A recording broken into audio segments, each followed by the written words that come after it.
So, nandito na naman kami sa hiking area. Time check here is 6:35 in the morning. So, naglalakad kami ni Maddie sa akong dog. Ayan siya.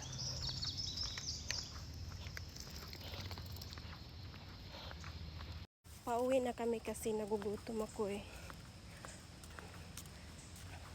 Gusto ko yung magkape. Sarap magkape sa umaga. Excited na siya umuwi.